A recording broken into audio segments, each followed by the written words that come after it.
Grabe ang pag-angat ng Lakers. D'Lo trinash talk si Brown at playing coach si LeBron. So parang aso ng balita mga idol ay patungkol sa isang play ng Lakers kung saan nga mga idol ay kinoach ni LeBron James ang kanyang duo na si Anthony Davis.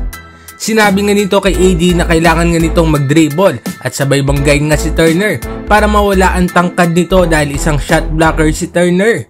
Itong move na sinabi nga ni LeBron kay AD ay para hindi nga makasabay ang defender sa pag-angat ng isang offensive player na siyang ginawa naman ni AD kay Turner at naging successful nga ang tinuro sa kanya ni LeBron. Kaya pati nga mga commentators ay humanga sa IQ nga na meron itong si LeBron at sinabing dapat nga daw talagang makinig itong si AD kay LeBron nga na isang playing coach. So di na nga lang isang player na maituturing itong si LeBron dahil nakakatulong nga rin ito sa pag-iisip ng kanilang opensa.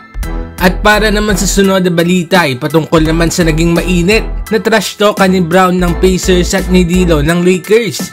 Sa isang play nga sa first quarter ay napag-commit ni D'Lo si Bruce Brown ng second personal foul nito, rason para i-bench siyang maaga ng Pacers. Pero bago umupo itong si Brown ay merong pabaon itong si D'Lo.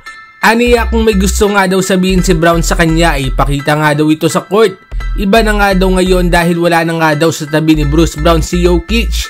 Sumagot naman dyan si Brown at sinabing may karapatan nga siyang magsalita dahil na-sweep nga daw niya ang Lakers last season. Overall mga idol ay mukhang tinamaan nga ng trash talk ni D'Lo itong si Bruce Brown dahil naging maarit nga itong si Bruce Brown buong game with only 4 points. Habang si D'Lo naman ay gumawa ng 13.7 assists at 4 rebounds. At para naman sa uling balita ay patungkol dito sa Los Angeles Lakers. Matapos nga maraming kritisismo patungkol sa performance so far ng Lakers, ay ito ngayon sila at unti-unting naangat sa standings. Sa katunayan nga ay tied na sila sa number 4 sa West ng Denver Nuggets with 14 wins and 9 losses. Isa nga sa mga rason sa pag-angat ng Lakers ay ang gumagandang chemistry ng koponan. So far ay tig 1 game pa nga lang namimintis nila LeBron at AD at nagpapakitang gilas na nga rin ng mga role players tulad nga nila Cam Reddish, Austin Reeves at Taurean Prince.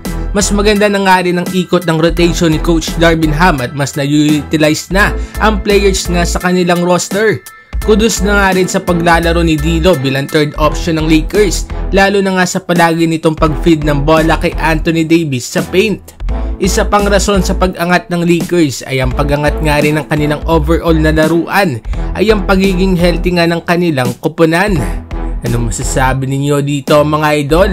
Mag-comment sa baba at ating babasahin yan. Huwag kakalimutan na mag-like and subscribe para sa iba pang balitang NBA. Maraming salamat po.